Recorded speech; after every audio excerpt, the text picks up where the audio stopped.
How far did your in-laws go to force a name on your child? In my fiance's family, every firstborn son for 7 generations was required to be named Peter, the same name as my uncle who died in prison after what he did to those children. When I first met Jake's parents, they seemed like normal people. They lived in a split-level house with wood paneling and pictures of all the Peters covering every wall. 7 generations of Peters staring down at me during Sunday dinners. I'd mentioned my uncle once, early on, testing the waters. Jake's mom just waved her hand like she was swatting a fly. That has nothing to do with our Peters, she said, passing me more mashed potatoes. You can't let one bad apple spoil the whole bunch. The pregnancy test showed 2 lines on a Tuesday morning. Jake was thrilled, spinning me around the kitchen until I felt dizzy. His parents found out that weekend, and from that moment on, every conversation circled back to when little Peter arrives. His mom bought onesies with Peter the 8th embroidered on them. His dad started refinishing an old crib, humming while he worked. I tried bringing up names with Jake, showing him lists I'd made. He'd kiss my forehead and say, "We'll figure it out," but I could see the weight of 7 generations pressing down on his shoulders. At 7 months pregnant, the baby shower felt like an ambush. Jake's mom had decorated everything in blue with welcome baby Peter banners stretched across the living room. The cake had 8 candles on it. When she gave her speech, she talked about legacy and tradition, about how proud Jake's great-great-great-grandfather would be. I sat there with my hands on my belly, feeling my son kick against my ribs. That night, I finally broke. "We're not naming him Peter," I told Jake. His parents heard me from the kitchen. The silence felt like a held breath before his mom started crying and his dad slammed his fist on the table. "You're destroying 7 generations of tradition," his mom wailed. "You think you're too good for our family?" I imagined my mother writing Peter on every birthday card, her hand hesitating before each letter. Christmas mornings where she'd avoid saying his name altogether, just calling him sweetheart or the baby. I imagined him at 8 years old, working on a family tree project for school, asking why he was named after great Uncle Peter. What would I say? I imagined my dad leaving the room whenever someone said the name too many times, the way he still did when anyone mentioned his brother. I imagined my son finding old family photos someday, pointing at the man who shared his name, asking innocent questions I'd have to answer. The weight of it pressed against my chest until I couldn't breathe. Jake and I had decided on Oliver months before he was born. We'd written it in my pregnancy journal, whispered it to my belly at night. It was a good name, a fresh start. We told ourselves his parents would understand once they met him. They'd hold him and smell that new baby smell and forget all about Peter's. Love would win. It had to. When the nurse brought the birth certificate, we didn't hesitate. Oliver James. Done. Jake's parents visited that afternoon. They read the card once, then again, like maybe they'd misread it. They held Oliver like he might break. 20 minutes later, they left, but they came back. For 3 weeks, this uneasy quiet settled over everything. They brought casseroles, did laundry, held Oliver a little longer each visit. Jake started saying things like, "They just need time." I started to believe him. We've been stupid. 3 weeks of silence was a warning, not acceptance. The knock came Tuesday morning. CPS. Someone reported we were neglecting our baby, that he was malnourished and living in squalor. The social worker— Like and follow for part 2.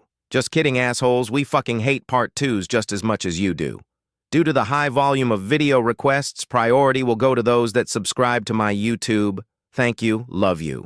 walked through our spotless house, checked Oliver's weight charts, examined his nursery, found nothing. 2 weeks later, another visit, drug use allegations. We took tests, we passed. The 3rd visit came with police. Anonymous tip about screaming, possible abuse. Neighbors started staring. 4 visits in 6 weeks, each report more desperate. The social worker looked exhausted. "These calls are from the same number," she finally said. "Your son is clearly thriving, but I must investigate every report." Jake knew. We both knew. His parents were building a case that we were unfit, that Oliver belonged with them. The 5th report claimed we were cult members planning to sacrifice our baby. That's when the social worker intervened. "This is harassment. File a police report. Document everything." The detective pulled phone records. Dozens of calls from Jake's parents. False reports everywhere. The 6th time CPS arrived, they brought different paperwork. "We're flagging your case," the supervisor said. "Your in-laws are under investigation for false reports. Making false CPS claims is a crime." Jake's parents left evidence everywhere. Recorded calls claiming we were Satanists, that we'd kidnapped their real grandson Peter. The restraining order went through fast. 2 years minimum. No contact. Jake's extended family chose sides. Most chose tradition. We got uninvited from everything. Jake deleted Facebook after the 50th message calling him ungrateful. But Oliver is safe. He's growing up without people trying to erase him. Some nights Jake stares at old photos of family barbecues we'll never attend. But then Oliver laughs. Jake smiles, and we know we chose right. Our family is smaller now, but it's ours.